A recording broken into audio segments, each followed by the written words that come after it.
Hey everybody, and welcome back to the board meeting.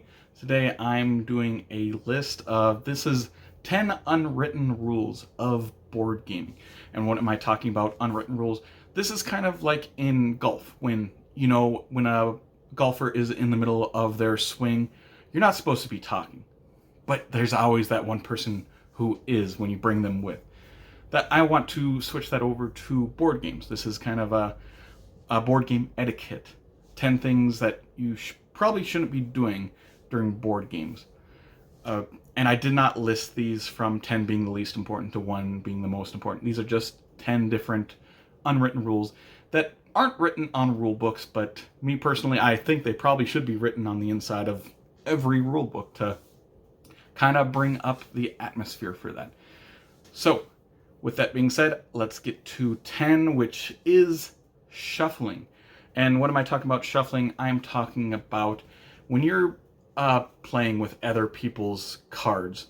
Some people are very particular about how they want you to shuffle their cards.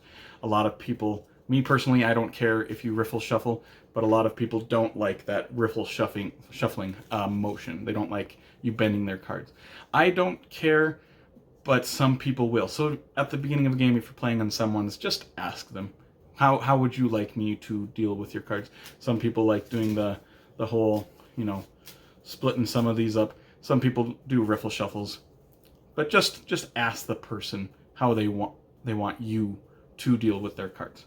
Let's go to number 9, which is kind of in the same realm of things of this is food etiquette, or drink etiquette goes along with that.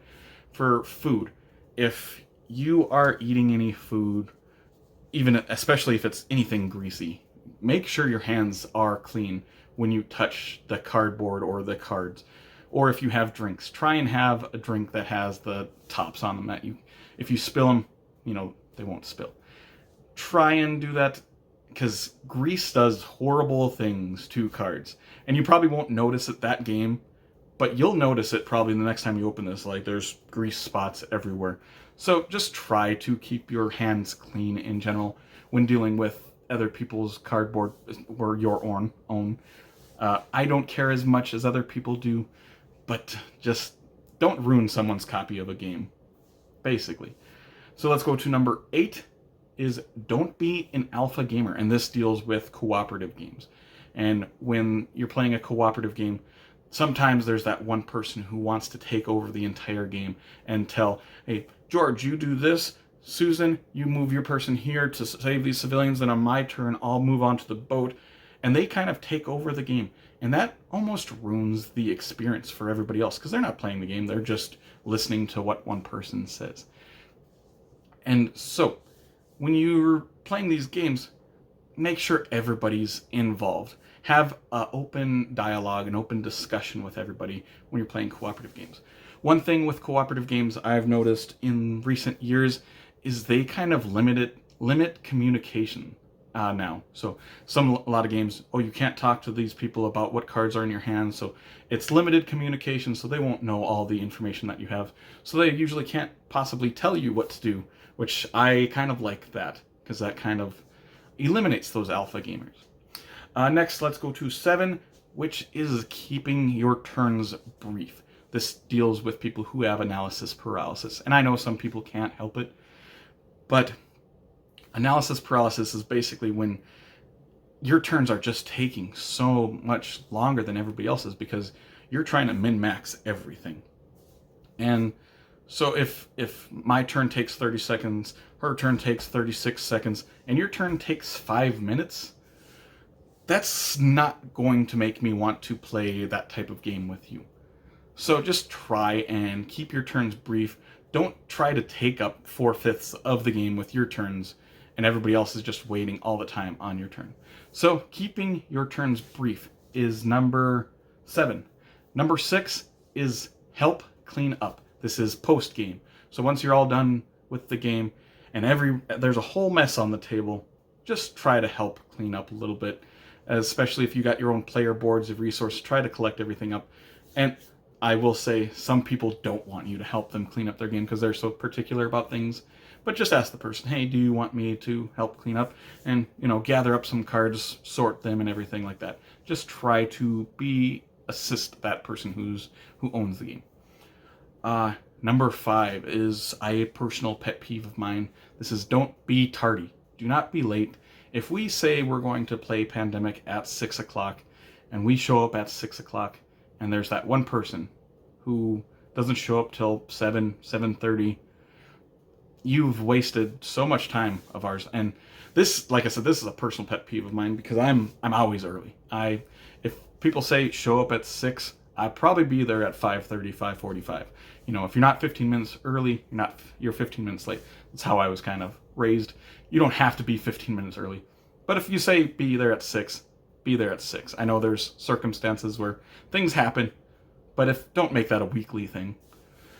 So let's move to number 4. This deals with rules explanation. If someone's explaining the rules of a game, give them your attention. Don't be on your phone or zoning out. Try to listen, because when it comes to the game time and you're completely lost, that person's going to have to rehash everything about the game, reteach you. And I know some games are pretty complex now, so you need reminders here and there throughout the games of what you can do or what the rules are on specific things. But try to listen for that initial teach of the game. And don't be afraid to ask questions when people are teaching, like, oh, what do you mean when you said this? One thing don't do is when someone's teaching a game, what about this? And they haven't gotten to that yet. Maybe at the end of their rules teaching and they haven't explained that section, maybe they forgot, then maybe ask. But don't try and interrupt it about something they haven't gotten to yet. So let's go to number 3. This is be respectful of your surroundings. Just know the setting of where you're playing at, because you're going to act differently in your different settings. You're going to act differently whether you're playing in a library or if you're playing in a bar. Those are completely different settings. So you can act differently. Or if you go to a friend's house, be respectful of their house. Be respectful of their rules. If they got children around, you're going to act differently if there's children around or if there's just adults. Just know your surroundings and be respectful to them. Number 2 is this can ruin a new gamer's experience. This is be a humble winner and a gracious loser. If you win the game, cool, awesome. But it's a game. Don't brag relentlessly to other people, because you just might scare them away from gaming. They're like, that's not fun, him throwing that in my face repeatedly. And if you do lose, don't throw temper tantrums. That's not good for anybody. So just be a humble winner and a gracious loser. And going to my number 1, or the number 1, it's have fun. This is gaming. This is our hobby. We're doing it for fun, so you should be having fun. Even if you don't like that game, do not be that Debbie Downer person. When you're playing the game, don't, just sighing and this game's the worst. If other people are having fun, you should have fun, even if you don't like the game. A prime example of that for me is Betrayal at House on the Hill. It's one of my least favorite games, but I've played it a dozen times now because my friends enjoy it. So I enjoy the time I play that game. I might not enjoy the game, but I enjoy being around them, because that's what we're there for. We're there to have fun with friends. Just because you don't like the game doesn't mean you have to have a bad experience, per se. So just don't bring down the whole morale of the group because you don't like that particular game. Buck up, put a smile on your face, have a good time, because you're playing a game. Things could be much worse. But that will wrap up this list here. Thank you all for watching, and if you did enjoy this content, make sure to like and subscribe to see more weekly videos from me, Shane, at the board meeting in the future. I hope you all have an amazing day, and take care, everyone.